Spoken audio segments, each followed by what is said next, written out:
Dan RadioStyle, hope everybody out there's having themselves a great day. Good tidings or bad tidings? Interesting, I know. There's a reason I say it this way. It's Neville Goddard. It's some magic that we've got going on. And for anyone that's like wondering, yes, there is something missing in the image. I'll mention that at the end. But we've got a wonderful part out of the Prayer is the Art of Believing. And it's chapter 6, I believe it is, Good Tidings. Wonderful little chapter. It's got a couple delicious little Neville nuggets, a couple little Goddard goodies that each and every one of us can kind of wrap our heads around. Really helps you understand, one, I think from a manifestation standpoint, especially for people that are hoping to influence others, right? So maybe there's not just a third party, but maybe you're trying to manifest a person, a job, right? One of those things that requires somebody to get involved. When it's a matter of influencing others, I know some are going to say, everything you pushed out, it's not anybody other than you. I disagree. We've had a lot of discussions around that. We're not going to cover that part, but what we are going to cover is the way that you can truly influence people properly and why sometimes when it seems like we're trying to do everything right and it almost reflects back on us, that answer is contained within this short, it's like one page of Neville Goddard, and it explains how the world kind of works, right? When it's good, yeah. When it's bad, This kind of explains both. So let's have a chat. Let's talk about it. Let's break it down.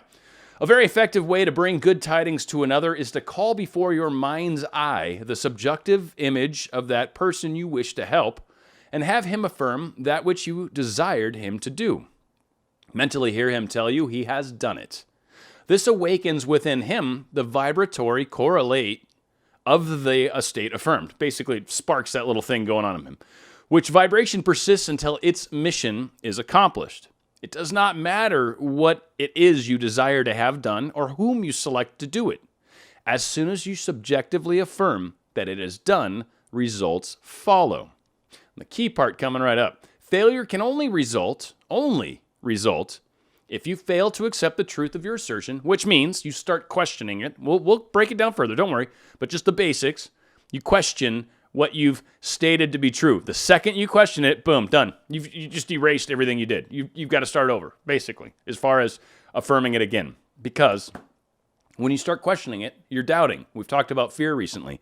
So when you come at it from that angle, it's not helping you any, right? So as soon as you subjectively affirm that it is done, results follow, period, done. Unless, failure can only result if you fail to accept the truth of your assertion or if the state affirmed would not be desired by the subject for himself or another. In the latter event, the state would realize itself in you, the operator. So let's break that last little part down. If you want to affect others, a boss you're trying to get a job from, a person you're in love with, a third party you're trying to get to go away, a family member that's treating you funny in a weird kind of way, some weird stranger that keeps treating you strangely, you want to influence, you want to change, you want to use law of attraction to alter other people's behavior. You can't actually change them. I've said it before. I know people will disagree. It doesn't matter. You can't actually change them. It's influence. You can affect yourself, you can change yourself, and you can change what you experience around you. But other people are other people. They're their own beings and souls. But we can have a great deal of impact on them. And how you do that, as Goddard states, not going to reiterate the first three sentences, but you think about it. You see them, you imagine them. It's kind of a thought transmission too, which is kind of cool because you're actually sending a very positive mojo thought transmission.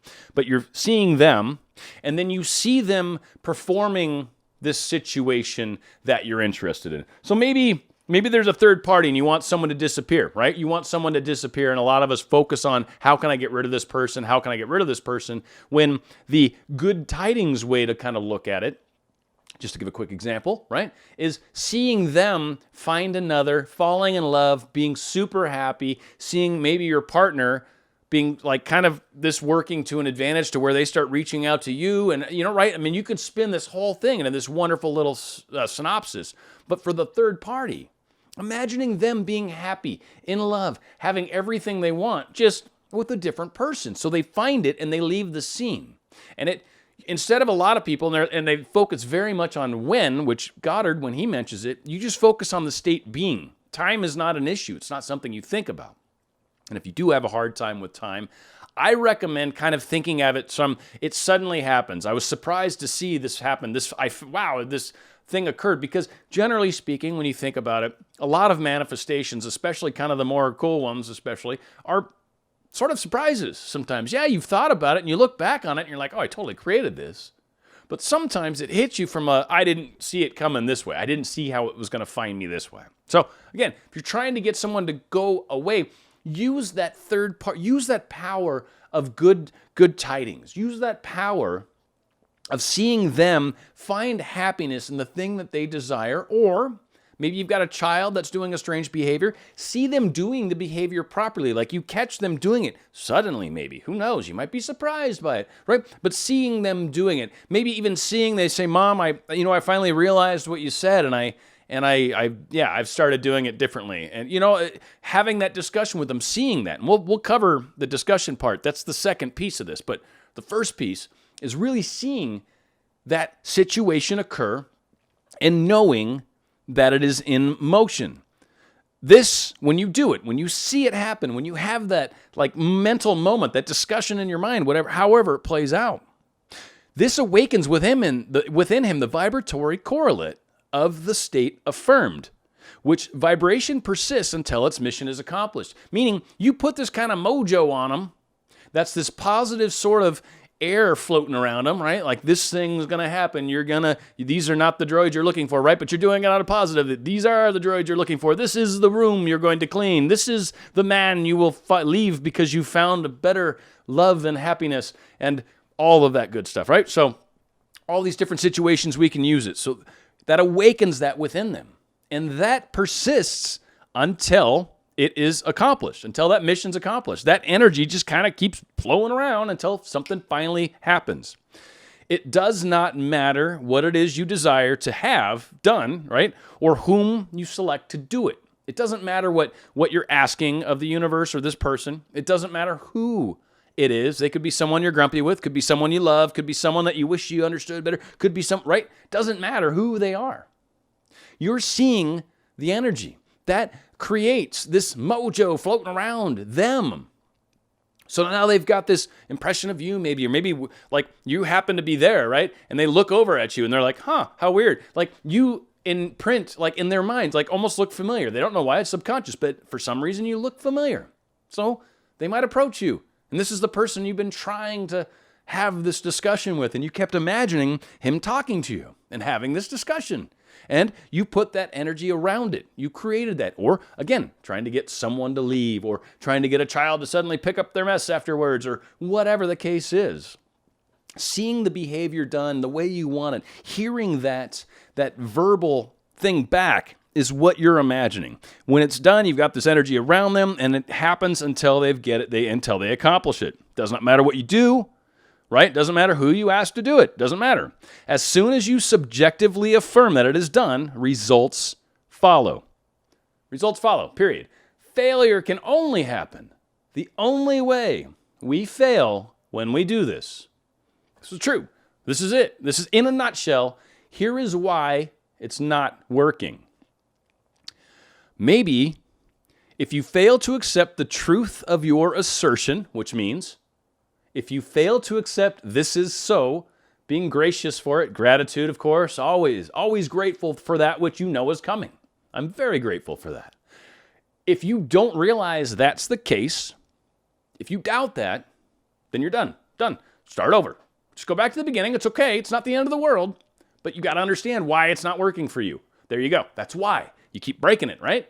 Well, here, you don't want to do that anymore. So if you doubt the truth of the assertion fulfilled, if you doubt the truth of what is happening, if the state affirmed would not be desired by the other or others involved, which means if I'm wishing something on somebody that is not desirous of them. Some people, one thing I've heard before, just throwing it out. There could be other examples. We'll see what pops into my head, but I want them to understand the hurt they caused me, or I wish they understood how painful this was, or they need to understand what happened. And what that is kind of asking other people to experience a bad thing.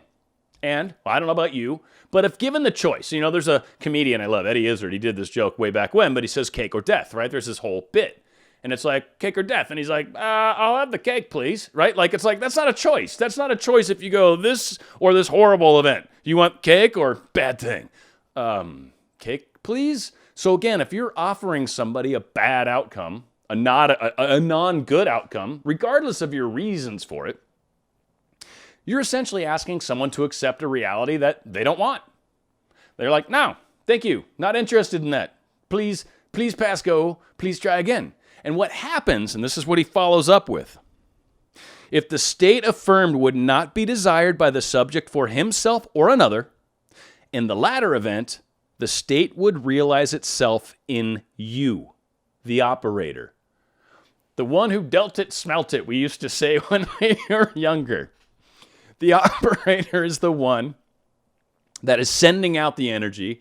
If the energy is blocked, or if the energy is for some reason not desired by the people you're sending it on, it comes back to you. It bounces back to you. Like the other childhood saying, I am rubber, you are glue. Everything I say bounces off me and sticks to you. Or right, like I probably said it backwards. Whatever. It's a stupid thing from a million years ago. So if you're sending things out and trying to solve your problems, trying to manifest the solutions of your problems in ways that don't benefit all the people involved, in the ways that don't benefit certainly the others, regardless of who they are, if it is not an outcome that they can come to on their own, that they can be happy that they came to, that they can get behind as people, meaning if your child's not picking up his room, how do you make him excited about picking up his room? You don't, because looking at it from that standpoint doesn't work. But understanding that trying to have a good household, or even this guy Jordan Peterson's out there talking about cleaning up your room, but it's from a standpoint of getting rid of the clutter in our lives, and how when you have less clutter, that things start to open up, things start to make sense. A lot of clarity begins to actually shift within ourselves. There's an interesting little analogy, metaphor, coincidence, whatever, that when you clean up your own life, stuff starts to clean up on the outside. We frequently talked about what you do on the inside is what happens on the outside. So it's the same situation. You want your child to come to that realization of how wonderful it is to have a clutter-free life that actually starts to promote more positive experiences in their lives. When they come at it from that angle, then it's not an issue of, I got to clean my room. It's an issue of, oh my God, the stuff's out. I got to put this away. That's not good. This isn't helping me. And you see the benefit of having a clutter-free environment, just for an example. So you see it from that angle. You get them to kind of experience it from that angle. You get them to say it back in your mind when you're imagining it. And we're going to get to that part right now. Those little conversations we have sometimes, you've had those before? I don't know. I know I have before, but I had those little conversations where I play it out in my mind, and I've talked about frequently. We've got to be careful how you do those conversations. Well, one, it's been a question whether or not that was okay. I like what Goddard's saying because I do it a lot. So it was like, whoo, oh, okay. I mean, I know some people would say, oh, if you answer your own questions, you must be crazy. I'm like, dude, I question my sanity on a regular basis. So yeah, I'm sure I'm dancing on that edge, but whatever the case is, I question it. It's important. The next part that Goddard gets into that I think is brilliant is the seemingly harmless habit of talking to yourself is the most fruitful form of prayer. A mental argument with the subjective image of another is the surest way to pray for an argument. You are asking to be offended by the other person when you objectively meet. He is compelled to act in a manner displeasing to you, unless before the meeting you countermand or modify your order by subjectively affirming a change. Meaning, if you've got it stuck in your head that you're going to have a fight with this person, well then when you meet him you're going to, or you can actually change that.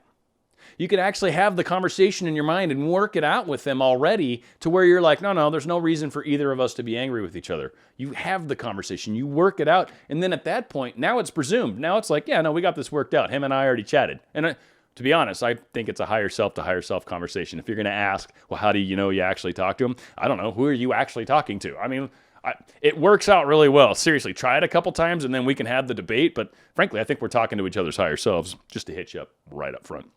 All right.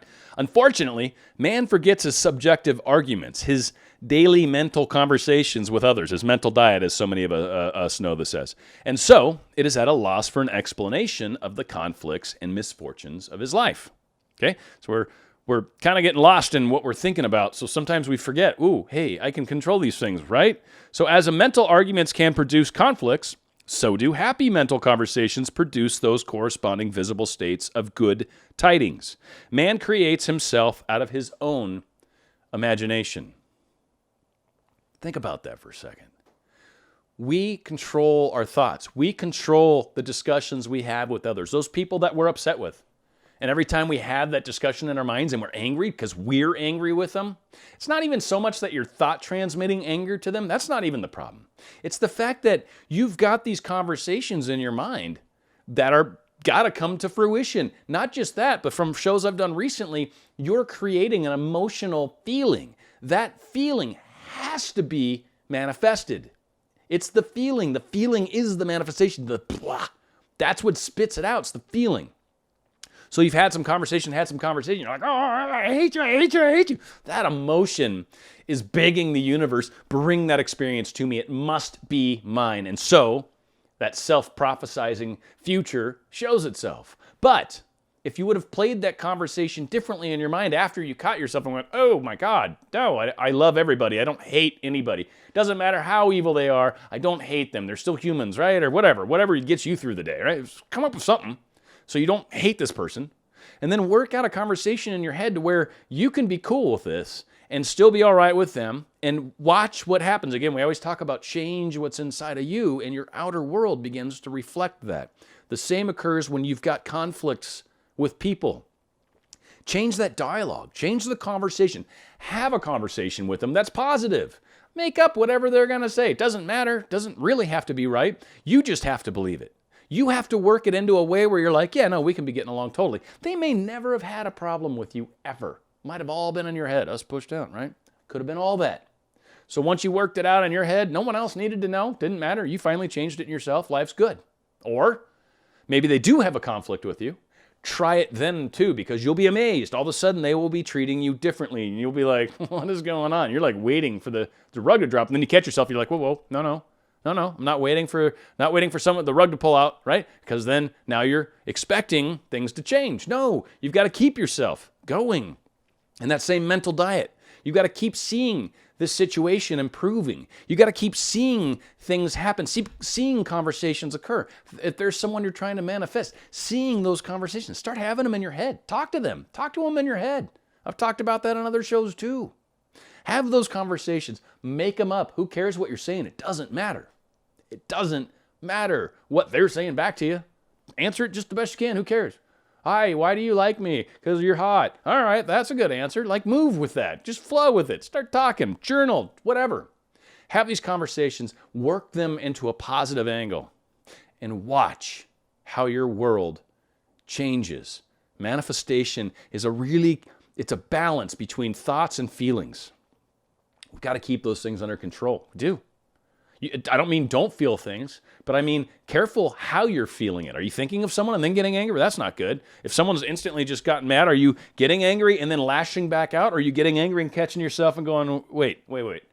Maybe, okay, am I understanding this correct? Right? Like maybe you take a breath, count to 10 if you can. That's a long time though when you're angry, right? You're like, I can't get past 1. Again, do something to kind of take it back a notch, and you'll actually find that things start to digress. Things start to get better. See it as better. Imagine it as better. Make up something that's better. Get yourself in the mind to where you can accept this reality and know that, yes, this is okay for me. And then let it go. Let it go and you're done. And watch what happens. Don't believe me. Don't believe what other people tell you. Believe what you experience. But do it legitimately. Give it a go. Give it a chance. Realize what you're doing when you say, this doesn't work. Well, yeah, you're pretty negative about it all the time. I've talked to you for 5 minutes and I've already figured that out. Be fair to yourself and this process. Because again, it's a process. You were taught not to think for yourself. You're taught to absorb what others tell you to do and then do that. I'm asking you to change that a little bit. It's a little crazy. I know. It's a little crazy. Stay on radio style.